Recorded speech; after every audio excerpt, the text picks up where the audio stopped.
Maybe we could do that for the seasons. We could have different decorations. October, we have a skeleton. We should Christmas it up in here soon, I think. We should. But it's a whole new podcast. God. We're off the couch. Off the couch, under the chairs. We got chairs. Wayfair, can't say enough good things. I mean, wow. Yeah, got all this shit on Wayfair. Got this. This was like, it was all pretty reasonably priced, I think. And will it hold?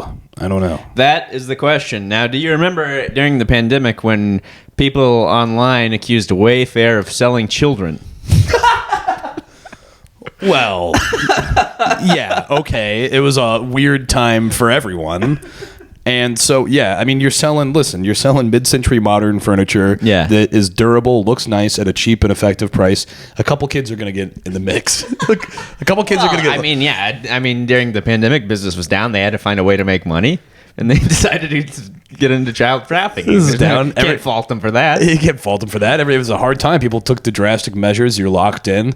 I mean, they probably had kids in the warehouse. They got mixed in with the boxes. They didn't want them outside getting COVID, so they got mixed in. Yeah, it's like Captain Crunch when they ship all berries. Wait, so did they ship kids to people's homes? Well, they didn't do any of this. This is when people were just on the brink of losing their minds, and they had too much time on their hands. And they go, Wayfair, selling children. Yeah, I don't think it was proven to be true. It was just a nasty internet rumor. The internet produces some of the nastiest rumors out there. It certainly does. I remember being in 6th, 7th, 8th grade, and I thought that was a rumor mill, middle school. Yeah. But that was before I got on the internet. And wow, that's kind of just a forever middle school. Yeah, it really is. That is the best way to describe the internet. Yeah. Forever middle school, just base. Basically, just one. There's always like one guy in middle school who would just lie, right? Make shit up, and people would believe him. That's the entire internet. Is that one internet. Guy? Yeah. So the accusation was that Wayfair was. Did you say selling children? Yes, they were selling children disguised as furniture. So I pity the guy that wanted to order a nice table and he got some kid named Jose. He says, hello? You're not a mid-century modern yellow plush chair. I mean, it's easy to mix up kids with chairs. They got 4 limbs. Yeah, there are a lot of similarities. Think there's anybody out there just sitting on a kid and thinks it's a chair? Didn't really look into it. Yeah, probably. Well, I'm the Catholic Church. I'm sad to hear that Wayfair had its name besmirched. Fine quality company like Wayfair. Wayfair never did anything wrong. Had its name besmirched during the pandemic when they're already struggling, probably enough as it is. Now, Trent, I've got a few stories. Let me tell you what we're going to run through today. Let's hear it. I'd love to hear it. So we are going to get into a few things. One, villagers in Iceland are preparing for a volcanic eruption, and we'll get into that. No. I'm glad that we don't live near any volcanoes. We just live next to the ocean in a city that's sinking into the ground, plagued by wildfire smoke from Canada. Yeah, and is the number one target for a terrorist attack. For a terrorist attack. And we're also going to get into we're not really going to get, this is just sort of a quick one. Nepal, the country of Nepal. Yes, I'm familiar. Friend of the show. Welcome anytime. Made a decision that many other countries have been grappling with, and they did it and made it look incredibly easy. And I don't want to reveal what that decision is.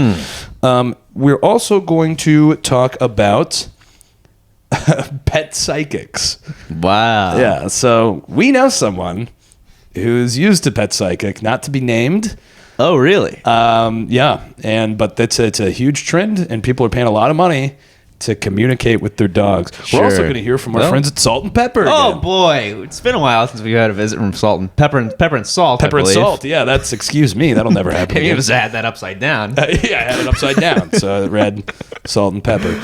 But yeah, we're going to hear from Pepper and Salt. Now, what do you got for us, Trent? Well, Joe, Marvel at the cinema. Are people tired of it? We'll find out.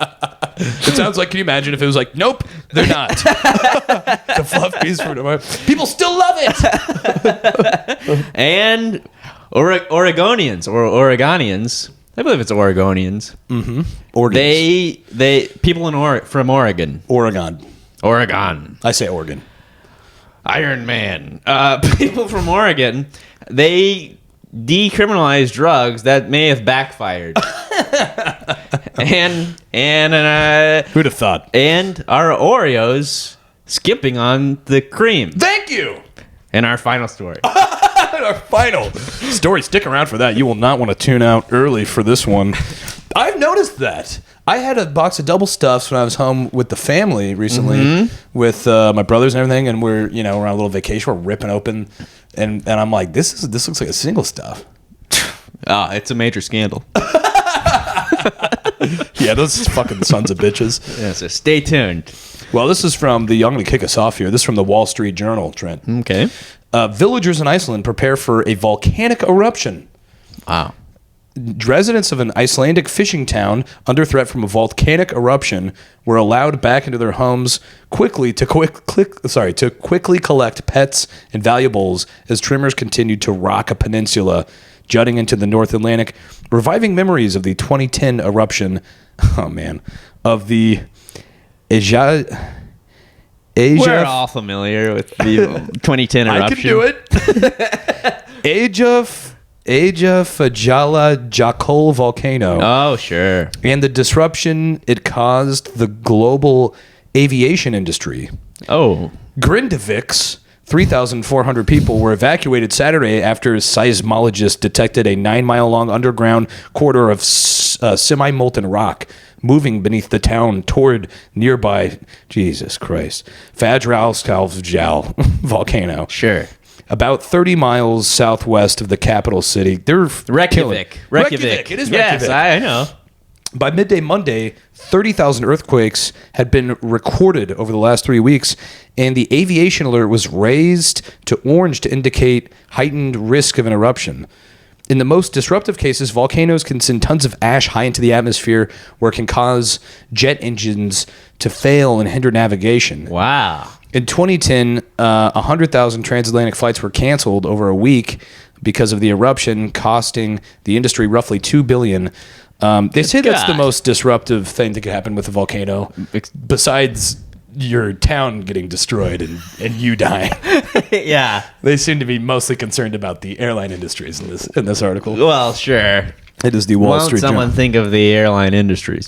For once. They've struggled so far, so long. The airline industry. That's interesting. That I never even considered volcanic ash or smoke. You can't fly through it. It's a mess. That and geese do things you got to stay clear of in an airplane. Yeah, you wouldn't want to hit a goose. You end up like Sully Sullenberger. That's what happened when he landed in the Hudson. He hit a bunch of geese, and they fucked it all up. They fucked everything up. They fucked it all up, and he had to land in the Hudson River. Geese. Damn geese. I didn't know that. Oh, really? No, I didn't know why he did that. I thought that he didn't do it for fun. It was those damn geese. Well, I just thought he was a bad pilot, but then he saved it, so everyone's like he's a hero.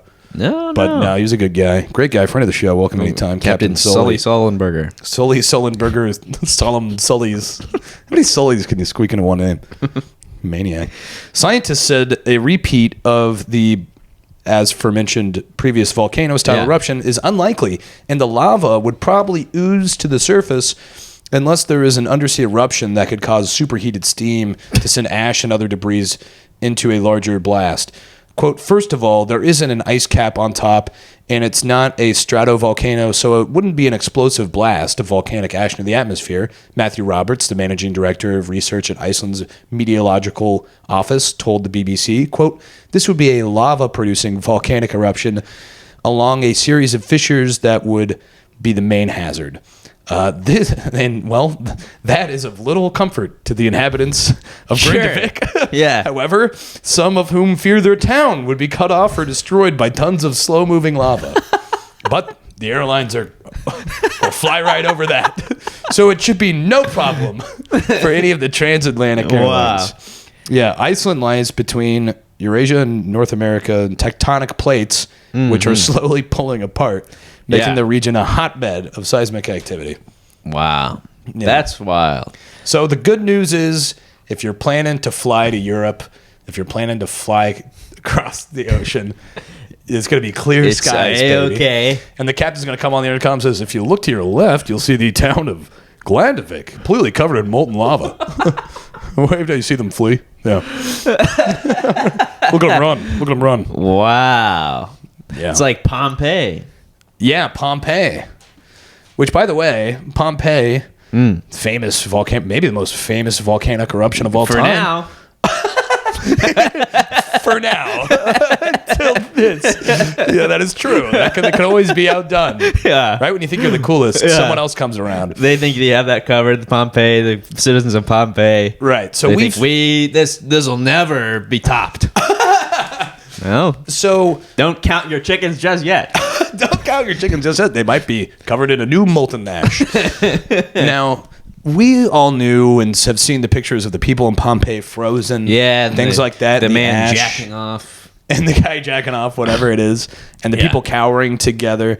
And there was no updates about the Pompeii eruption for about 2,000 years. Yes. I think we had the story.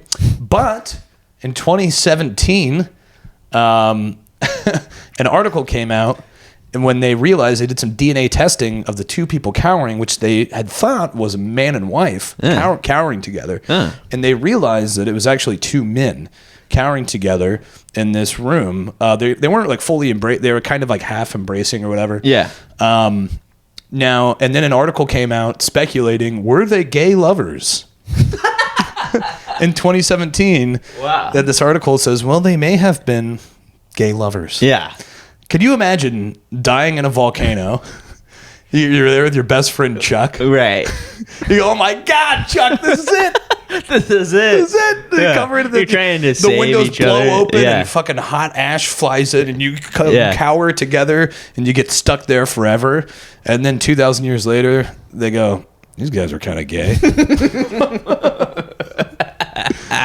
Wow, that's why I always keep an open seat and when I go to the movies with somebody. Yeah, and same when I get on a flight. Because Yeah. should the flight go down and they find the remains, I don't want them to think that I was with my gay lover. So I'll ask a guy, if I'm in the window, he's in the middle seat, I'll say, hey, can you scoot over one? Yeah. Yeah. Or have them put on a wig. So You'd hate to die in a way that might look gay. yeah, in that's 2,000 my years. worst nightmare. I can't think of anything worse. No. Not that there's anything wrong with being gay. No, nothing wrong with it. Well, anyway. Anyway. Well, Joe, you and I were both fans of the cinema, Oh, the movie theater. Yeah, I love films. Love films, I love filmically speaking. Bit of a cinephile. We both bit cinephiles. Registered. Yes, this registered cinephiles. This from the Wall Street Journal, Joe. Oh. Headline: Marvel's bomb won't blow up Hollywood's formula. Interesting. Okay. The Marvels. That's the name of the film. Right. The Marvels. Yeah. About Miss Marvel and The famous Miss Marvel. and two other ladies. Two other ladies. I think they're all Miss Marvels. It's all beyond me. It's all part of the Well, you're not alone. MCU. What if I told you almost no one knows? No one knows for sure. Yeah. Wanted by Hollywood. World famous. I'm sorry, I didn't read that correctly. I didn't. I was. Go for it. Wanted by Hollywood. Okay, I got it. World famous intellectual property that no one has yet thought to make into a movie, or nearly 36 movies for that matter. Mm-hmm. Walt Disney's Marvel Cinematic Universe, we're all familiar, has been the most successful movie franchise in history, grossing nearly $30 billion globally over 33 films to date. But this past weekend provided the latest sign that the lucrative stable of superheroes is in need of some rescuing. Oh. The Marvels grossed $47 million for its domestic box office debut. I'm just gonna do sound effects in the background. That's great. That's a record low Yeah, that stinks. for the franchise. Budget was probably $200 million. Yeah, and a major disappointment even against other recent Marvel movies that showed signs of strain. The 9 other Marvel movies that opened since the pandemic closed movie theaters in 2020 averaged a domestic opening weekend of about $136 million, according to data from Box Office Mojo. Our trusted friends at Box Office Mojo. Marvel's problems are the movie industry's problems. With the exception of during the pandemic shuttered year of 2020, Disney released at least 3 Marvel movies a year since 2016, with the combined box office of those movies averaging 17% of each year's total domestic box office, according to data from industry tracking numbers. So they're losing their mojo. They're losing their mojo, their box office mojo. They've lost it. But remember when movies honestly, not that long ago, movies cost $5 million to make.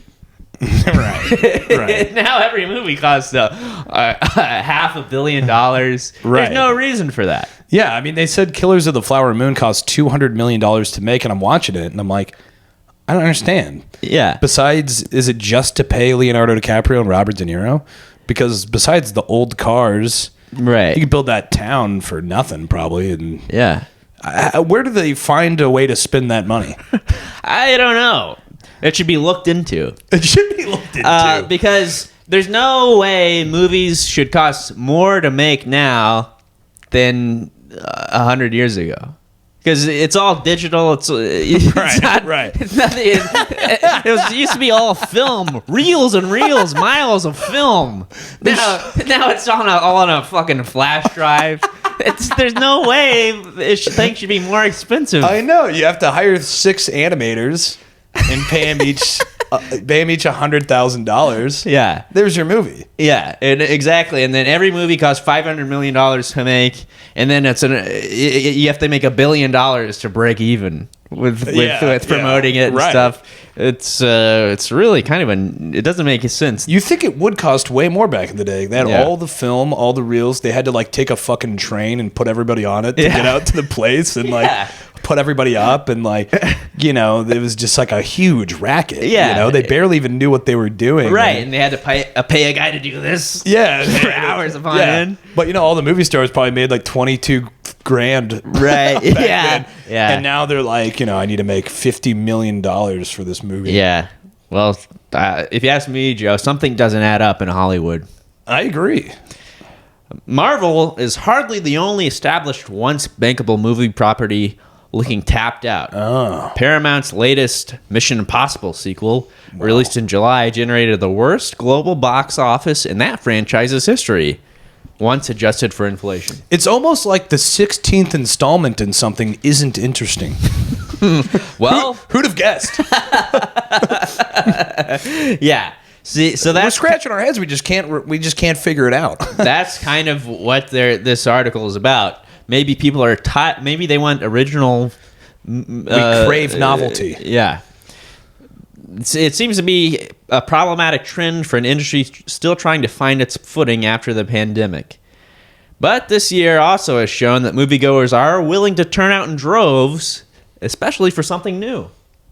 Absolutely. Barbie, the Super Mario Bros. Movie. It's so funny that it's something new, and it's just 2 things that are the least risk. Yeah, it's they've been around new for movies. 50 years. Yeah, it's the most 50 years of brand trust. The most popular toy and the most popular video game of all time. People want something new. Something new and original. But also Oppenheimer. Those are the top 3 highest grossing movies of the year. Mm-hmm. The first, Barbie and Super Mario Brothers, they crossed the 1 million mark globally, while Oppenheimer got close. They made 12 Oppenheimers.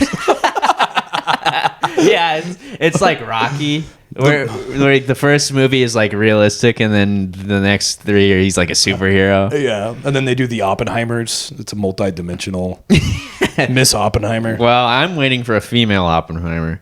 But that's just me. Repeating those recent success stories will prove tricky Though this year's billion-dollar hits don't really fit the standard definition of new intellectual property. The 64-year-old Barbie line is one of the most popular toy brands in history, while the Mario character anchored many of the video game industry's best-selling titles since his first appearance in 1981. Hell, even Dr. Oppenheimer had a fair amount of brand recognition ahead of his box office debut. Jesus Christ. This is great for Dr. Robert Oppenheimer's brand. Do you think his brand team was just overjoyed when they when they agreed to the movie? We're going to sell a lot of t-shirts. We would love to take a call. It has just been crickets here since 1964. I mean, since he quoted the Ga Havishi or whatever the fuck. Yeah. It has been nothing over here. Wow, so people crave novelty. This is actually a great thing. It might be bad for Hollywood right now, but I remember in 2012 when they were basically like, we're not doing any original ideas anymore.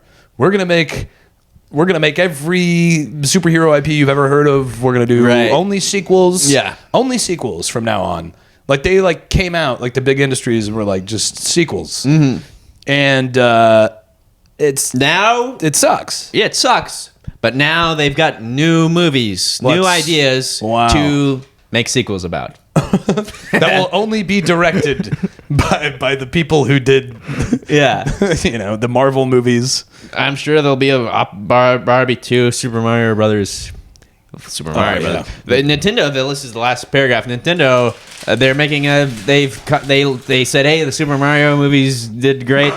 They're making Zelda. Making Zelda. Can you believe it? Live action This Zelda. is something I've wanted since I was 8 years old. Yeah. It's my absolute favorite game of all time. You know me, I'm a big Zelda file. Oh, you're a huge Zelda head. I'm a big Zelda head. Yeah. I'm a Zeldy. And a Zeldaman. Wanted it my entire life and couldn't be more worried. Because I know that we've talked about this. I know it's going to happen. I'm going to go to see it, and I'm going to stand up and throw my 44-ounce Sprite at the screen in a theater full of children and go, this is absolute bullshit! Bullshit! And throw my Sprite and my popcorn, walk out. There's going to be crying Ganondorf kids. wouldn't do that. Bullshit. Ganondorf's a Middle Easterner. He screamed at the screen. But I can't wait. I'm sure his Link will be played by Timothy Chalamet, and it'll be a huge hit. Live action is surprising, actually. I thought they were going to do animated like Mario. They could do both. They could do both, but they're going to do Mr. Nintendo and tell him we want both. Miyamoto. Mr. Miyamoto. Live action. Well, they got the guy who directed Maze Runner directing it, and I don't know what that is. The classic Maze Runner.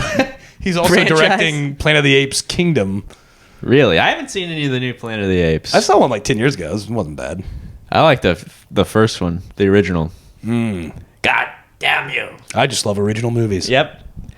Well, Trent, that's exciting about the movie industry. It's too bad about right now. People are getting media in all over different ways. Maybe that's factoring into it too, because people are mostly just sitting home watching TikTok all day. Yes. Now, some countries have decided to put the foot down once and for all on TikTok. And this is from the Wall Street Journal. Wow. And this is Nepal, Dateline Nepal. Social harmony cited in TikTok ban. Oh. Nepal's government decided to ban the popular social media app TikTok on Monday, saying it was disrupting, quote, social harmony in the country. Yeah, let's give it up for Nepal for... putting the foot down. Absolute heroes. The announcement was made following a cabinet meeting. Foreign Minister Narayan Prakash Saud said the app would be banned immediately. Wow. Quote, the government has decided to ban TikTok as it was necessary to regulate the use of social media platform that was disrupting social harmony, goodwill, and flow of indecent materials, he said. He said that to make social media platforms accountable, the government has asked companies to register and open a liaison office in Nepal, pay taxes, abide by the country's laws and regulations. The company, that being TikTok, did not respond to an email seeking comment. Goodbye, TikTok. I'm moving to Nepal. Wow. Take it off my phone. Put me in the fucking mountains. I want peace. Those people know what they're doing. They're up in the mountains. It's like the epicenter of Buddhism. Yeah. They go, this flies in the face of our entire country's ethos. You got to get this shit out of here. Exactly. Our bodega guy, Sid, friend of the show, welcome anytime. I go in there. And he's like the Buddha. He's Buddha. Everybody's talking to him. They're all telling him his problems. He just absorbs it. And I don't have a therapist, as you know. I think it's kind of not really for men. But I went in there. And I go in there. I'm buying the can of silly string cheese, and I just find myself opening up to Sid all the time. I go, well, I get my job's bringing me down. Yeah. And I got my boss is on my ass, and my cock keeps getting smaller and everything. I tell them all my problems. Everybody does. Everybody does. I go in there now. I don't open up to anybody. You know that about me. I know about that about you. But I do watch other people open up, and it's every day somebody's telling him his new problems, and he's always got a smile on his face. I've never seen him upset, and I couldn't imagine seeing him. He's always listening. He's always listening. And the Buddha's.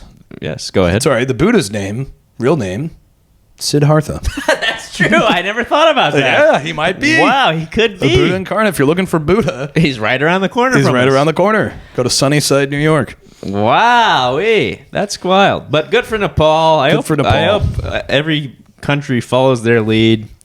It's a nightmare. TikTok. Shut it down. Shut it down. I'm sorry to all the Matt Rife fans. You'll have to find him on Instagram. You'll have to find him somewhere else. Go see a live show. It's only $150 a ticket. Doesn't pay his openers. That's another story for another time. Well, I wonder, are drugs legal in Nepal? Probably not. I don't think they like anything disrupting the social harmony. But they are legal. Well, not legal. They're decriminalized in Oregon. The liberal hellscape of America. But people are... well, just kidding. It kind of does sound like that. 'Cause people are rethinking they're decriminalizing drugs. It could have backfired on them. Oh, wow. Not exactly a popular choice, according to this article in the Wall Street Journal. Headline, Oregonians rethink decriminalizing drugs. In Eugene, Oregon, soon after Oregon became the first state to decriminalize all drugs, Officer Jose Alvarez stopped arresting people for possession and began giving out tickets with the number for a rehab helpline. Yeah, I'm sure they fucking held on to that. Most of the people smoking fentanyl or meth on the city streets balled them up and tossed them onto the ground. Nearly 3 years into an experiment that proponents hoped would spark a nationwide relaxation of drug laws, many in Oregon have turned against the decriminalization initiative known as Measure 110, which passed with 58% support in 2020. It's pretty good. It's pretty good support. That's 2020, that recently. That's over half. And so they decriminalized what? Everything? Just all drugs. All drugs. Decriminalized. Wow, okay. But people are sprawled out on sidewalks and using fentanyl with no fear of consequence. Jesus Christ.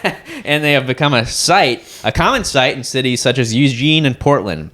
Business owners and local leaders are upset, but so are liberal voters who hope decriminalization would lead to more people getting help. In reality, few drug users are taking advantage of state-funded rehabilitation programs. Change appears likely.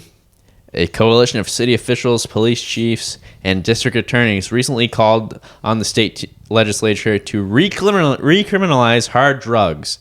A measure to do so is in the works for next year's ballot. A recent poll found the majority of Oregonians support the idea. Wow. That's actually kind of a dramatic shift. In 3 years. Wow. And people have been saying this forever because, obviously we're big fans of the war on drugs in this show. Yeah. But Nancy Reagan, friend of the show. The Throat Goat. She's welcome anytime. Sweet Nancy. But people, it seems to be clearly a complicated issue because obviously locking up somebody for doing cocaine for 12 years does not help society. And, punishing people, and especially minorities, has not worked. But conversely, the counter is like, let's just decriminalize drugs and have more resources for help. Clearly, that doesn't work either. Yeah. So what do you do? I don't know. I don't know what you do. I think you just keep them illegal. Keep it illegal.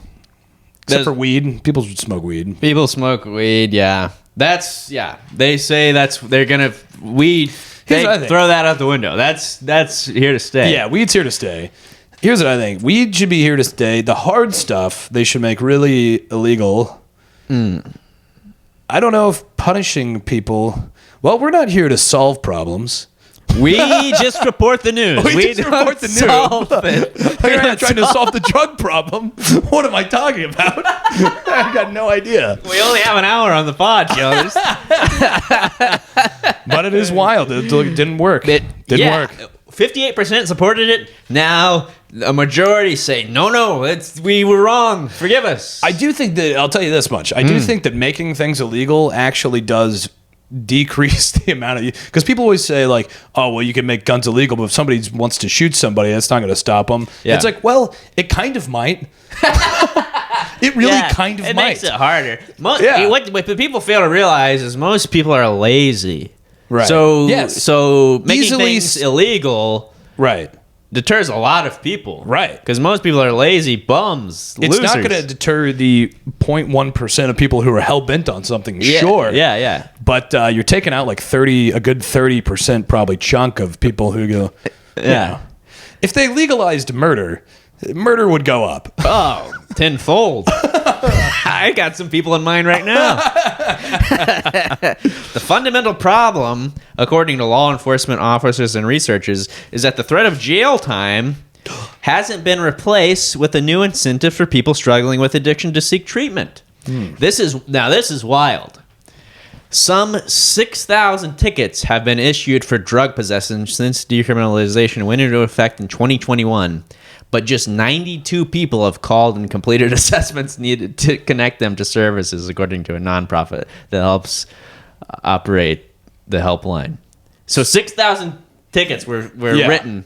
Only 92 people took them up on that offer. Wow. Yeah.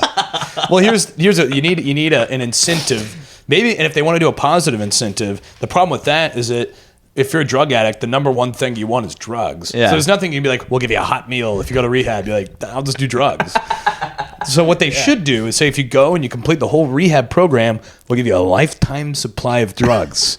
But then by the time you complete, you go, see, you don't even need them. You don't even need them, see? And they were never here. It was a lie. It was all a lie. We lied to you. But we do have a hot meal. We hope that doesn't make you relapse.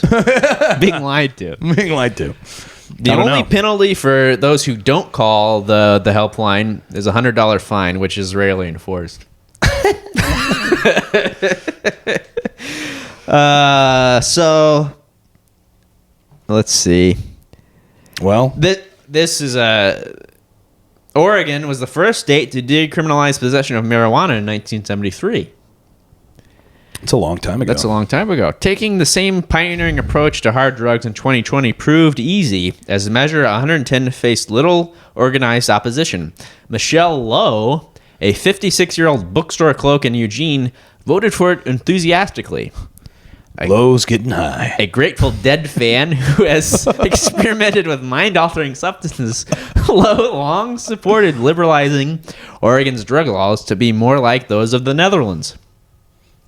But as she watched public drug use flourish in the city of 175,000, she feared she voted the wrong way. Quote, there's constant problems all over town. It doesn't matter where you live, with people strung out on drugs, said Lowe, who described herself as a communist. I pride myself on being a bit cynical, but obviously I was very naive. Jeez. Said the communist. Said the communist Grateful Dead fan. Wow. Overdose calls to Eugene police rose to 823 last year from 438 in 2020. So far this year, there have been 858 overdoses. Wow. So. Yeah, that's far out, man. That's not really like a groovy thing, man. So they want to recriminalize drugs, but some people, this is your Oregon State Senator Floyd Prozanski, a Democrat from the Eugene area, who leads a subcommittee focused on Measure 110, said he wants to see fixes to the law in next year's legislative session. One idea on the table is taking people off the streets for 72 hours after they overdose. So you overdose, and they're like, how about you take a few days break? A few days break for your next walk that off. for your next big bout. That's our solution. Well, I don't know if you've ever been to Portland, Oregon. I've been a few I haven't times. been. Not my favorite town. It's I don't know. It's just a bunch of it's just a mess out there. It's people on the streets. Yep. And they're more abrasive than like the homeless elsewhere because they're all white homeless people out there. Yeah, you hate to see that. And they're just like, hey man, what's the deal, man? Yeah. Can I get $100, man? It's like, fuck you, dude. You don't even strike me as like a normal homeless guy. Right. This is like a bizarre It's a choice. It seems like a choice. I feel like for a portion of them it is. Yeah. But yeah, there's definitely got some problems up there in Oregon. But yeah, we'll have to clean up. They should get Giuliani in there. Clean up the city. America's mayor. America's mayor. Giuliani. No. We're cynics here. We don't. We're a bit more cynical than the bookstore communists. Bookstore communists. Trent and I have very little political convictions, so don't you worry. But you know who has all the convictions in their heart, Trent? Are folks that believe in pet psychics. Oh, sure, yes. Talk about a lost people. Talk about a lost people. The definition of naive. The definition of naive. Now, this is from the Wall Street Journal. Headline, the pet psychic will see you now. That'll be $550 for 90 minutes. Cow. Animal communicators are making their way from the fringe to socially acceptable. I'll tell you more. Tech worker and part-time dog trainer Maddie Guy, 33, couldn't figure out what was going on with her English Springer Spaniel, Rudder. He was being snippy with other dogs and facing a medical issue so mysterious that every test had been run and a doggy MRI ordered. Comfort came in the form of a birthday present from friends, a phone session with an animal communicator. A phone session. A guy who lives in Chicago. Put that dog on the phone. And I'm going to have to ask you to put Rudder on the phone now. Can you put Rudder on the phone right now? Okay, yeah, I'm putting him on. Rudder, honey? Come on, there's someone who wants to talk to you, honey. Rudder. Guy who lives in Oh, yeah, we're making a lot of progress. Guy who lives in Chicago says the communicator, while looking at a picture of Rudder, began talking with the dog. She began talking with the dog. Just by looking at a picture of him. And on the phone. Mm-hmm. She informed Guy that Rudder was being cautious with other dogs because he wasn't sure if he could trust his front legs in the event the dog wasn't friendly. Several months later, Rudder's front legs started wobbling and his eyes looked goofy. Guy remembered the conversation. She called the vet, shared what had been said, and requested a neuro consult. The vet wasn't fazed, saying other clients had referenced animal communicators before. Rudder is now on seizure medication. Quote, I've told a lot of people about my experience, says Guy. The most common response I get is, quote, oh, wow. That's really interesting. Yeah, that's what I would say too. Okay, wow, that's interesting. Please, give me my coffee. Yeah, she's working at Starbucks. Yeah. Okay, yeah, I think I had the iced chai. Good luck with your dog. Thanks. And then I put it on the phone, and then 3 months later, that's exactly what was happening. That's exactly what was happening.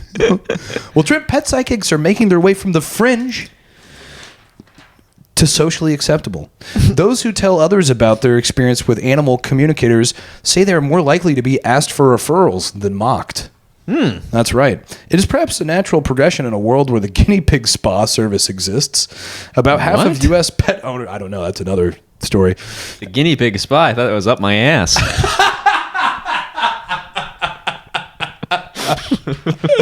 Oh, man. I've got a coupon. About half of U.S. pet owners think of their pets. That's so funny. All right. Think of their pets as part. Sorry, I'm just going to start that sentence. That's all right. About half of U.S. pet owners think of their pets as much a part of the family as a human member. Sure, that's normal. That's a sort of a new normal. Back in the 1920s. That's in the 1920s, they get that dog outside. That's true. Your dog started yapping. Shut that thing up. Shut that fucker up. Wasn't allowed in the house. Barely had a name. Yeah, it used to herd their sheep. It was then at work. It was a slave, basically. It was a slave. And once in your dad's life, you'd go, you know what? He's a good boy. And that would be the most intimate connection you'd have with the dog. Right, you're right. But now, of course, we're spending a fortune on them. Yeah. We're fucking braiding their hair, and they got their own bedroom. They go, is everything all right? I have someone on the phone for you.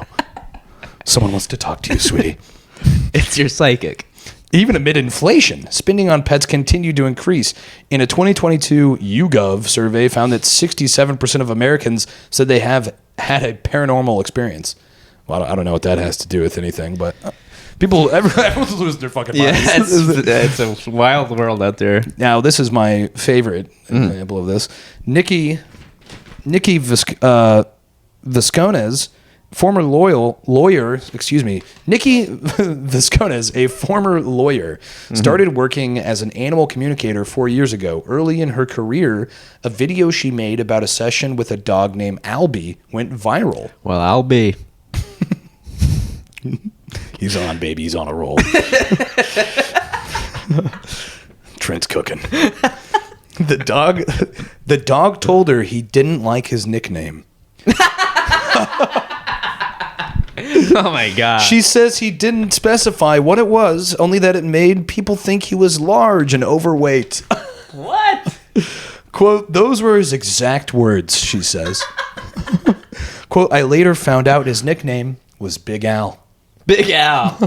Wow. So she talked to this massive fat ass dog. Yeah. He goes, what's his name? Albie. I didn't like his nickname. Makes him feel fat. They call me Big Al. Viscones, who is 34 and lives outside Philadelphia, says during phone sessions with client, she is connected with hundreds of house pets, including dogs, cats, and turtles, in addition to horses, cows, and pigs. Quote, the camel and bearded dragon were one-offs. Sessions are $550 for 90 minutes. She says that she has a wait list of more than 7,000. Jesus 600 people. Joe Nickel, who says he has spent 50 years researching and investigating paranormal phenomenon, says animal communicators and the people who use them tend to have a personality type that's prone to fantasy. Well. You think you know somebody. Pet psychics work much the way human psychics work, he says, meaning only complete fucking idiots. And I'm paraphrasing. Yeah. So, there you go. Wow, that's interesting. Jeez. Those were her exact words. Those were exact words. I don't like my nickname. My big fat piggy nickname. Makes me feel like a fat pig. When I'm really just a fat dog. Well, speaking of fat people and what they enjoy, our Oreos. This is from the Wall Street. This is from the Wall Street Journal. Are Oreos stinting on the cream? Hint, I think so. I agree. I tend to agree. Son of a bitch. Snack maker says no, but consumers are on high alert. Wow. So one of us, on high alert. somebody is lying. Somebody's lying, and it's not my fat ass. Oreos have been an evening ritual for Sheen Ransonet for years. So he was confounded a few months ago when he opened a package and, as had long been his custom, jabbed a fork into a cookie's cream-filled filling to dunk it into a glass of milk. The cookie broke. Ransonet, a bottled water salesman,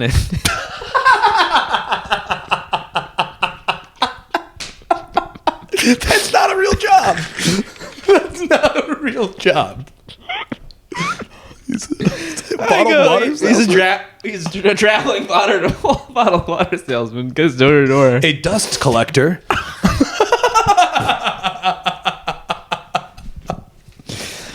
bottled water. He was a former milkman. It said no. In New Iberia, Louisiana, A sock consultant. he showed his wife Christine the offending Oreo. Like others in the box. Also, by the way, his nightly ritual, I think the name of it is obesity. His nickname is Big Al. He showed his wife, Christine, the offending Oreo. Like others in the box, the twin chocolate wafers were smeared with just a thin coat of cream. Those fucking bastards. Far less, he said, than the typical blob he was used to. Typical blob. Describing the Oreo and himself. This couple thought it was a fluke. Nope. Wrong. Guess again. This fall, they decided to test double stuff Oreos. Yeah. A variety Shane had never cared for too much. This time, he recognized the cookie immediately. Quote, here we go. Well, it was kind of a health nut, so. Yeah, he's a health nut. He recognized the double stuff immediately. Here we go, he said. That's the regular Oreo. Exactly. The double stuff, people think the double stuff is now the regular Oreo. That's where the levels have gone down to.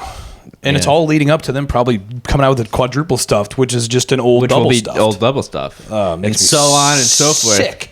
Makes me sick. Ransonette is one of throngs of Oreo fans who have been perturbed in recent years by what some feel could be one of the biggest inflation scandals to supermarkets to date. Double stuffed Oreos with just a normal amount of cream and even less in the original size versions. My God. Some gripe that the filling no longer reaches the wafer's edges. Others say the cookies now bear a little resemblance to the cream-stuffed images on Oreo's packaging. Now Oreos said no, they're not doing this.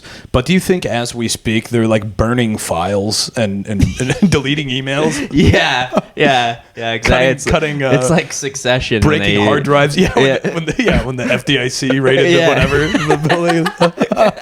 They're burning. Fuck. Are you skipping on the frosting? No. Hey, Jerry. We have to talk.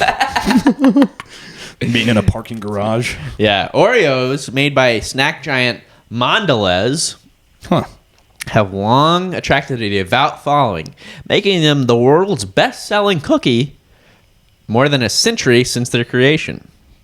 I've always been a big fan. I've loved Oreos, too. And my belief has never shaken until right now. Yeah.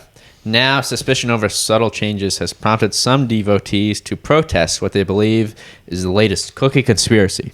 Mm-hmm.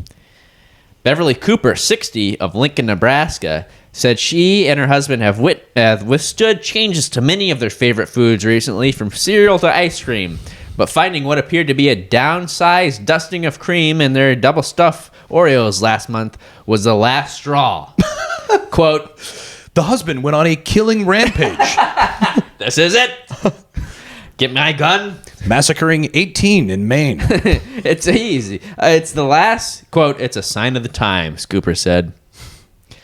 Mondelez, that's the makers of Oreos. Sign of the fucking apocalypse. Yeah, said it has used a variety of strategies in recent years to combat higher costs for ingredients, such as cocoa and sugar, from raising wholesale prices to scaling back discounts to shrinking package sizes. It hasn't fought inflation through big changes to its products, the company said, though it welcomes feedback from fans on how to make them better. Quote, we would be shooting ourselves in the foot if we would start to play around with the quality, said Mondelez CEO Dirk Van de Put. Filthy liar. Yeah, you would be shooting yourself in the foot. I think he's lying. I think he's lying too. I mean, it's so crazy because I mentioned to you earlier, I was just home. I was with my family, with my brothers. We were all in California. We were having a little vacation. Mm-hmm. You know, you're on vacation. You raid mom's pantry, rip open a whole fucking bag of double stuff, so the whole box.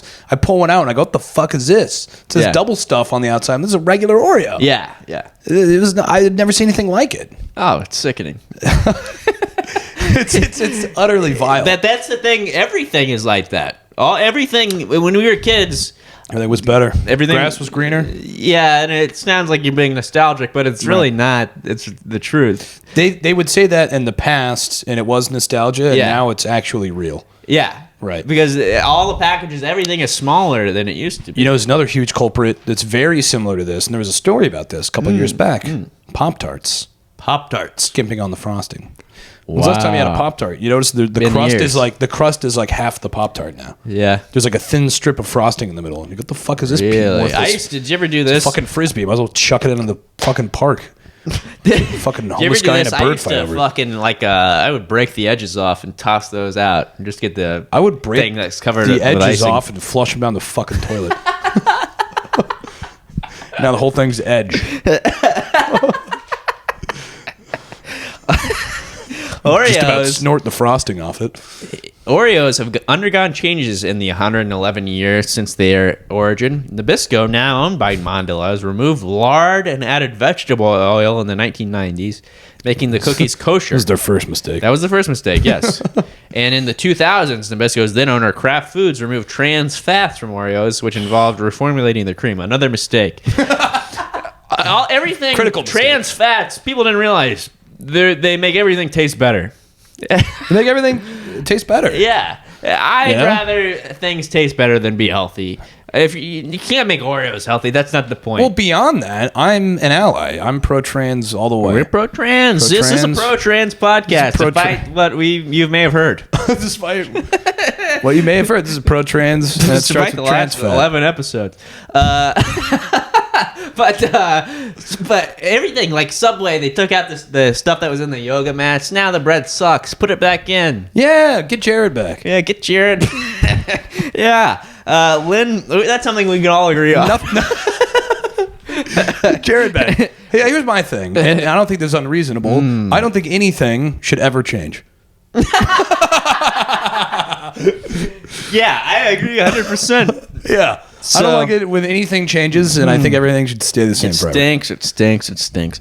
Yeah. Nicholas Faraday, Executive Director of Food and Consumer Trends for agricultural lender Rabobank, said whether warranted or not, consumers can get particularly feisty when they suspect tinkering with an iconic brand. Quote, "It's crossing the Rubicon," he said.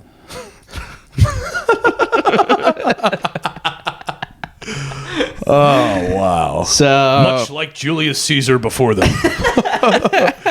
Once you cross the Rubicon, there is no point of return. David Delina, a 44-year-old physicist in Ellsworth, Maine, who works on helium recycling, That he uses that for means, his water bottles he sells, was shocked by how little cream he found in the double stuffed Oreos he bought this fall. Still, he left room for debate when he uploaded a video to his Facebook page. Squeezing the cookie between his fingertips, he spread the dollop of cream across his cock. In the middle, he spread the dollop of cream. Using his masterful flexibility, he then sucked it off. he spread his Facebook viewers said, "What a wonder." He spread the dollop of cream in the middle to the edges to reveal a layer no thicker than the wafers themselves. You see. Quote, "Conjecture. A double stuffed Oreo is a normal Oreo," wrote Delana. "Judge for yourself." His mom commented, "Please get a job." Stop doing this. Stop wasting my Oreos that I paid for. So you're skipping on my cream. It's all gone to hell. If you can't trust Oreos, who can you trust, Joe? Well, luckily we still have the Biden administration. Well, at least for one more year. At least for one more year. After that, I don't know if it looks too promising. It doesn't. But God forbid should anyone else win. Well, before we dive into that. Yeah. We're not going to dive into that. No, we won't. But we are going to hear from our friends at Pepper and Salt. Oh boy, from the Wall Street Journal. Wow, laugh riot. Now this, if we have the technology, we will superimpose this. But the technology is unfortunately really just not there yet. So there's really no way. It would cost almost as much as it does to make a Marvel movie. It costs $200 million to superimpose this on the screen. But this is from Pepper and Salt, which is a cartoon strip, and the Wall Street Journal, and a little pretext again, if you're not familiar. No author, no illustrator, People signature. Don't sign their name. No one knows who makes this. It's just in the Wall Street Journal. We don't know who writes them. Anonymous. But everyone is incredibly perplexing. So this is an illustration of a wolf laying down on like a therapist's whatever consultant. Sure, a natural situation for a cartoon. As iconic as a desert island. Yes. And there's a therapist. But the wolf is talking. The wolf's laying down, he's talking to his therapist, and he's saying, quote, "I've been thinking a lot about sheep's clothing again." The end. That's it. That's it. So, can I look at this? yeah. So, I mean, I'm thinking, okay, wool, right? Oh, well, but of course there's, wool, yes. Right. And I get a wolf wants to eat a sheep. Well, there's the common saying, a wolf in sheep's clothing. Oh, was it really? You never heard that? A wolf in sheep's. Oh, like he's like, pretending to be one of the sheep so he can eat them. Yeah. I've heard that. Yeah, like you're going. So this seems that wolf he fears he's got imposter syndrome. I believe is what the joke is. Well, this might be their best work yet. I think so. I think you just didn't get that one. I didn't get this one. That one's pretty good, actually. This one's actually really good. Why don't we frame that? We should frame this. Oh, you know what? We should frame some of the better ones. That would be fun. And some of the worst ones, and we'll put them up on the wall. Yeah, we'll do that. That's great. Globe. But yeah, check out Pepper and Salt. Check out the Wall Street. That one's pretty good, actually. We'll give them that. I'm an idiot. It was good. It was good. I can't put two and two together. I'm just sitting over my Oreos every night, wondering where all the cream went. I'm just a big fat idiot. Big Joe. Big Joe. You don't like that name. Makes me irate. My psychic told me that. You didn't like that. Makes me crazy. Oh, my God. Well, that has been our show. That's Echo Chamber, the latest episode of Echo Chamber with Joe and Trent. I, of course, am Trent. And I, therefore, would be Joe. Thank you for tuning in. You can find us every week on wherever the fuck you found this. YouTube. Check us out on YouTube. Check out Trent. Check out me. Exactly. Thanks for tuning in. Rate, review, all that. Please leave us a good review. If you enjoyed this episode, then write a review. Share it with your friends. Share it. Tell the boys. Or the girls. That's it. That's the show. As always, this is Trent. And this is Joe. And signing tuning off. out. Bye-bye. Bye-bye. We need a better sign off.